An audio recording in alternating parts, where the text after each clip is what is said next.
Okay, let's go on with The Outsiders.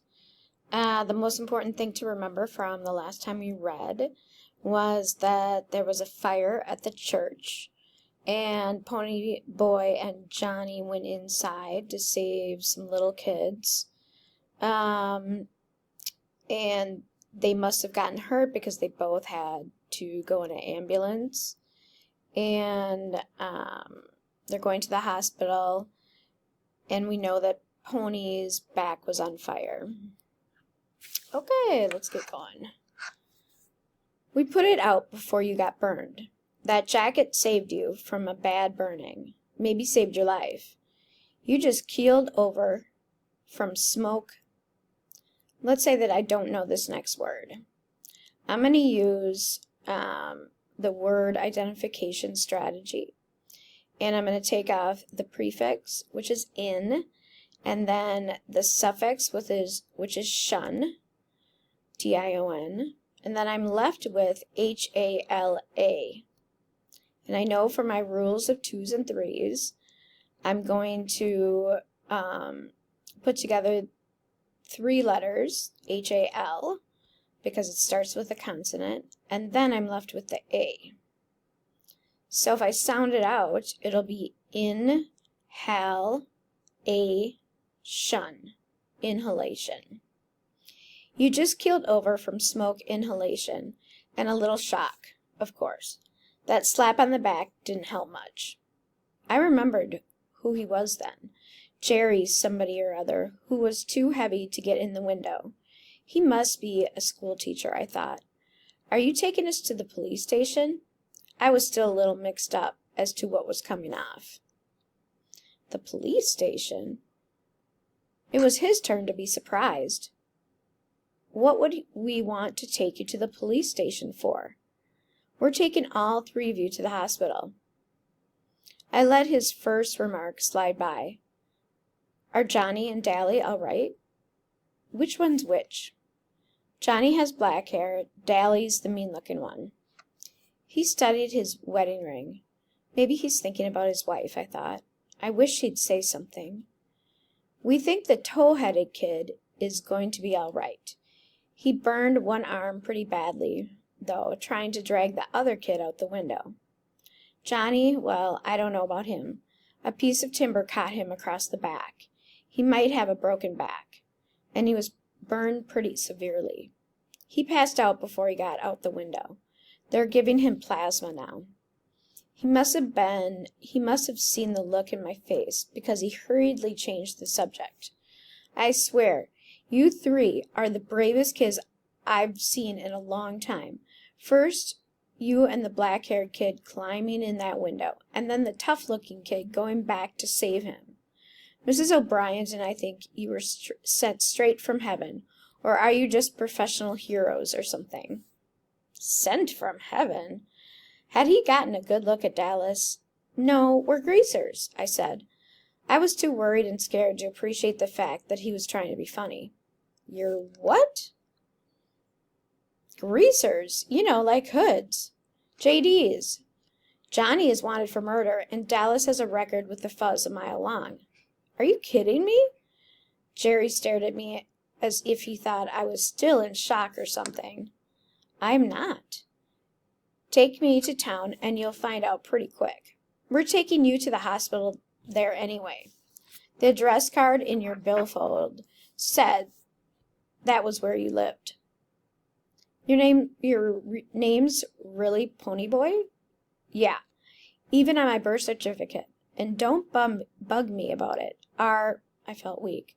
Are the little kids okay? Just fine. A little frightened, maybe. There was some short explosion right after you all got out. Sounded just exactly like gunfire. Gunfire? There went our gun, and gone with the wind. Were we sent from heaven? I started to laugh weakly. I guess the guy knew how close to hysterics I really was, for he talked to me in a low, soothing voice all the way to the hospital.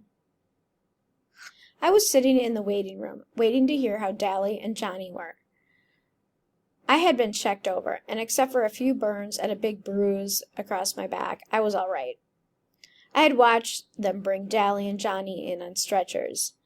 Dally's eyes were closed, but when I spoke he tried to grin, and had told me that if I ever did a stupid thing like that again, he'd beat the tar out of me.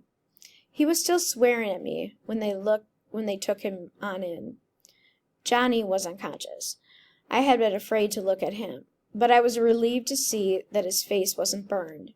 He just looked very pale and still and sort of sick. I would have cried at the sight of him, so still, except I couldn't in front of people. Jerry Wood had stayed with me all the time. He kept thanking me for getting the kids out. He didn't seem to mind our being hoods. I told him the whole story, starting when Johnny and Dally and I had met at the corner of Pickett and Sutton. I left out the part about the gun and our hitching a ride in the freight car. He was real nice about it and said that being heroes would help us out of trouble, specifically since it was self-defense and all. I was sitting there, smoking a cigarette, when Johnny came back in from making a phone call. He stared at me for a second. "You shouldn't be smoking." I was startled. "How come?" I looked at my cigarette. It looked okay to me. I looked around for a no smoking sign and couldn't find one. "How come?" "Why, Jerry stammered, you're too young." "I am?" I had never thought about it. Everyone in our neighborhood, even the girls, smoked, except for Jerry, who was too proud of his athletic health to risk a cigarette. We had all started smoking at an early age. Johnny had been smoking since he was 9. Steve started at 11. No one thought it unusual when I started. I was the weed fiend in my family. Soda smokes only to steady his nerves, or when he wants to look tough. Jerry simply sighed, then grinned. "There are some people here to see you. Claim to be your brothers or something." I leapt up and ran for the door, but it was already open, and Soda had me in a bear hug and was swinging me around. I was so glad to see him I could have bawled. Finally he set me down and looked at me. He pushed my hair back. "Oh, Pony Boy, your hair. Your tough, tough hair." Then I saw Derry. He was leaning in the doorway, wearing his olive jeans and black t-shirt. He was still tall, broad-shouldered Derry, but his fists were jammed in his pockets and his eyes were pleading. I simply looked at him. He swallowed and said in a husky voice, "Pony Boy." I let go of Soda and stood there for a minute. Derry didn't like me. He had driven me away that night. He had hit me. Derry hollered at me all the time. He didn't give a hang about me. Suddenly I realized, horrified, that Derry was crying. He didn't make a sound, but tears were running down his cheeks. I hadn't seen him cry in years, not even when Mom and Dad had been killed.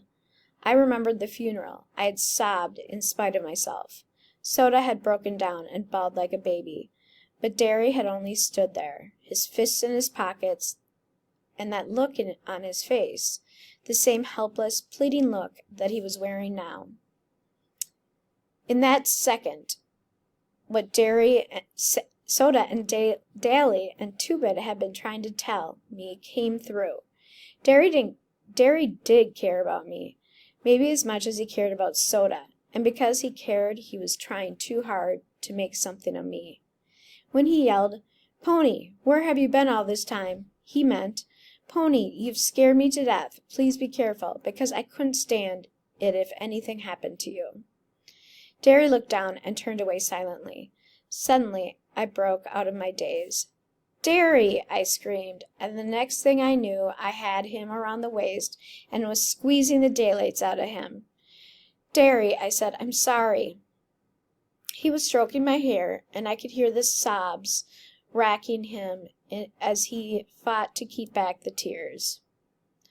"Oh, Pony, I thought we'd lost you, like we did Mom and Dad." That was his silent fear then, of losing another person he loved. I remembered how close he and Dad had been, and I wondered how I could ever have thought him hard and unfeeling.